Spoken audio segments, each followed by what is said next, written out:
Lo mío es muy cortito. Yo primero quiero hacer un par de agradecimientos personales, fundamentalmente a Ignacio, a la editorial, que permitió que este libro esté en la calle, y a mi familia,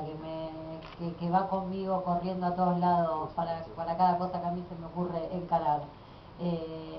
Yo tuve, bueno, en este libro, digamos, gracias a Edith y a Andrea, que me dieron esta posibilidad, escribí la parte pedagógica del libro, digamos, las herramientas para los docentes.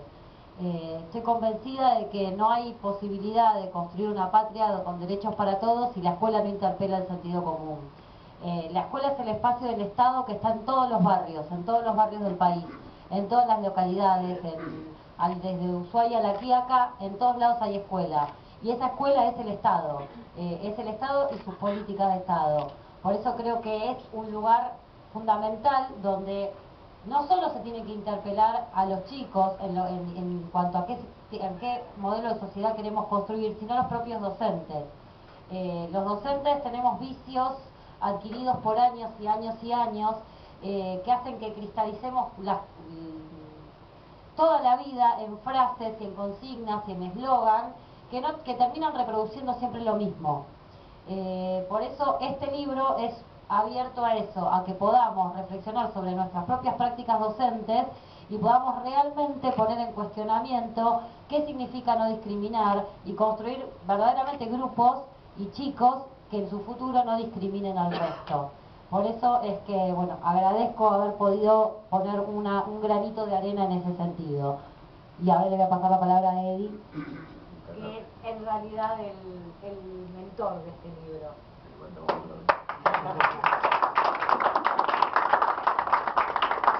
Bueno, fue corto lo de Paula. Dije que era corto, avisé.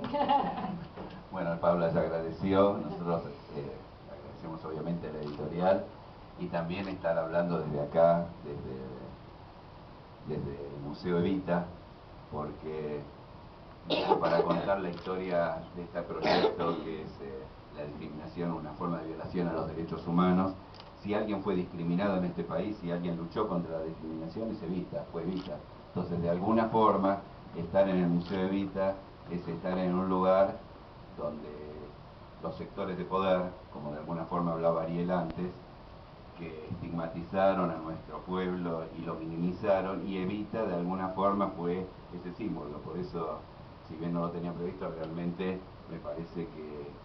que es un buen punto de partida. Nosotros planteamos que la discriminación es una forma de violación a los derechos humanos, porque entendemos la mirada de los derechos humanos como una mirada integral, una mirada que no divide entre derechos civiles, sociales, económicos, culturales, sino que entendemos que el ser humano, el sujeto, la persona, la atraviesan un conjunto de derechos y que no es divisible. Y en ese aspecto entendemos que la discriminación a la persona, es una violación a los derechos humanos. En el prólogo del libro, Zaffaroni plantea, de alguna forma, que discriminar es jerarquizar sobre distintos temas con distintas excusas por ejemplo, a un gordo, a un flaco, a un judío, a un pueblo originario, por discriminar por género, discriminar por enfermedad, discriminar por discapacidad, por Down. A través de la historia se ha discriminado, y se ha discriminado, nosotros entendemos, porque se pone una mirada etnocentrista, una mirada cultural, de la cual nuestra cultura está por encima de las otras culturas y hay una valoración negativa sobre el otro. Y un poco la idea de este libro, un poco por lo que contó Paula también, es de alguna forma develar, mostrar, poner, porque mi voz poner en claro, poner en blanco sobre negro de alguna forma lo que significa revelar lo que es la discriminación, que aparece muchas veces como naturalizada, con frases que hablan de los pueblos originarios, o hablan quería que hable la madre, ¿viste?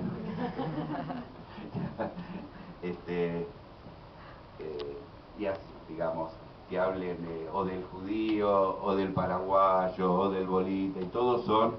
primero vos construís un prejuicio y después estigmatizás, y el sujeto queda estigmatizado a través de frases que son frases hechas, y las repetimos automáticamente sin reflexión, sin ponernos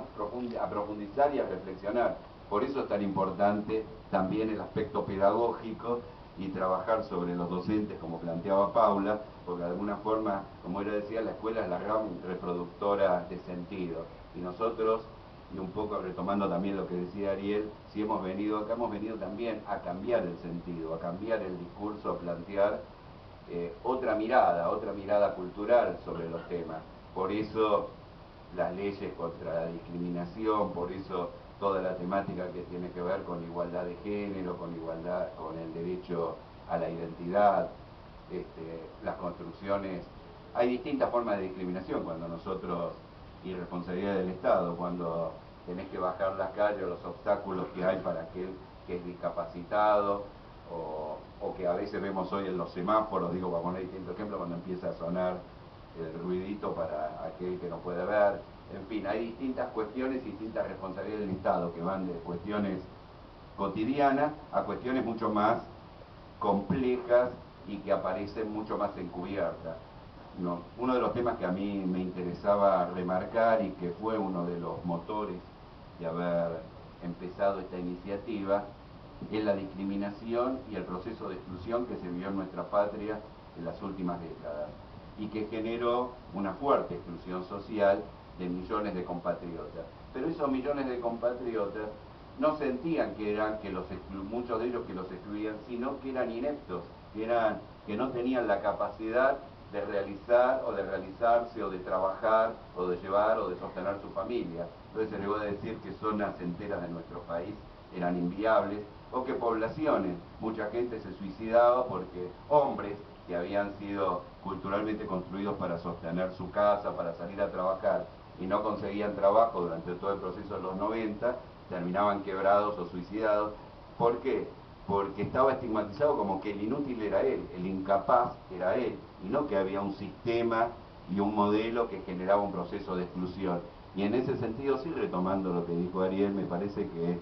la llegada en su momento, por ejemplo, de Néstor Kirchner, cuando habla de la autoestima de los argentinos, porque el problema muchas veces es la autoestima y una mirada crítica sobre dónde estamos parados y qué tenemos que hacer.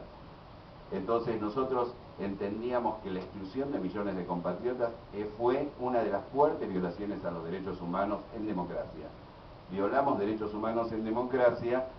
porque hubo un modelo de exclusión que marginó, que les quitó derecho a salud, derecho a la educación, derecho a la vivienda, y que lo llevó a la marginación a millones de compatriotas, pero lo llevó a la marginación y la exclusión, a la vez estigmatizándolos y haciéndolos, discriminándolos y haciéndolos como si fueran responsables de esa situación. Y algo que se ve todos los días también y que nosotros lo incorporamos y que estos días está muchas veces en debate, es por ejemplo el tema de los jóvenes. El tema de los jóvenes, por ejemplo, vos ves un joven con visera y automáticamente hay una construcción social que dice que ese pibe es un pibe chorro y te va a afanar. Esa situación, hablando así clarito, se ha naturalizado y se estigmatiza. Entonces, en lugar de preocuparte, primero de no estigmatizar, después preocuparte si ese pibe tiene alternativa para educarse, si el Estado se compromete con ese pibe, lo que se busca muchas veces es una política punitiva o de aislamiento preventivo, por las dudas, por si alguna vez te va a hacer algo, y eso se genera una constante sobrecarga, como en otra época, retomando lo que decía al principio, la época de Evita, los cabecitas, que eran los cabecitas que venían del interior y que eran totalmente estigmatizados y discriminados. Después terminó siendo el bolita, el paraguayo, el de los pueblos originarios, y ahora son los pibes. Y esa discriminación muchas veces no es gratis, no es solamente una discriminación de palabras, que es la primera discriminación que hay, que es cuando te nombran. Y cuando sos nombrado y te sentís discriminado y no tenés herramientas o argumentos, o parece que lo que dijeran es así, porque como está naturalizado, parece que te hacen sentir como si fueras un incapaz. Este es el sentido de un discurso de estas características. Por eso es tan importante y por eso a nosotros nos pareció fundamental plantear una serie de definiciones. Por eso le pedimos a Zaffaroni que nos haga un prólogo que tuviera que ver con la discriminación, pero también a Filmus que nos aportara una mirada sobre el tema de la educación y lo que planteaba Paula y el trabajo que se hizo, y poner ejemplos concretos para los distintos niveles, para los niveles de los chicos más chicos, de los chicos que van a la primaria, a la secundaria, o tomamos algunos ejemplos que están en el libro de cómo los diarios titulan un tema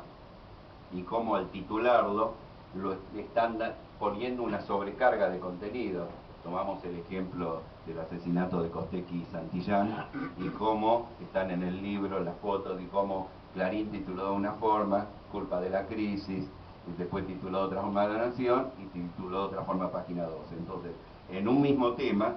cómo desde con una carga ideológica, con una mirada distinta, vos titulás y los pibes, el que lee, sea un chico o sea un adulto, toma como natural el título de ese diario y nosotros lo que buscamos es obligar a generar un proceso de reflexión para tener una mirada crítica y poder ir construyendo una cultura de los derechos humanos y una cultura contra la discriminación, porque quería terminar con la mirada de Zaffaroni. Zaffaroni dice que lo contrario de discriminar no es la igualdad, no es que seamos todos iguales, lo contrario de discriminar. Lo contrario de discriminar es que siendo diferentes nos aceptemos en esa situación de diferentes y no generemos una jerarquización en la cual unos están por encima de otros y así generemos un proceso que es lo que venimos develando, tratando de denunciar, de discriminación, de estigmatización, que tiene que ver con los procesos de poder y de dominación, porque vos para dominar y para instituir el poder, una de las formas es también discriminar al otro, rebajarlo para después poder sojuzgarlo y dominarlo. Por eso es importante que los pueblos puedan reconstruir su propio relato, su propio discurso, su propia mirada sobre la historia y también sobre las cosas que nos suceden todos los días, es decir, tener una mirada crítica y reconocer, como dice la Convención sobre los Derechos Humanos, que todos somos personas, que todos somos iguales, que todos tenemos derechos. Lo que hay que hacer es construir todos los días esos derechos con la construcción, con la lucha cotidiana y con un Estado que después lo transforme en legislación y nos acompañe. Bueno, este es un poco el sentido de este libro que nosotros construimos entre los cuatro, porque hay un ausente y que tiene este sentido de poder laburarlo con los docentes en las escuelas para que lo puedan retransmitir a nuestros pibes y dar así una batalla que es una batalla cultural, una batalla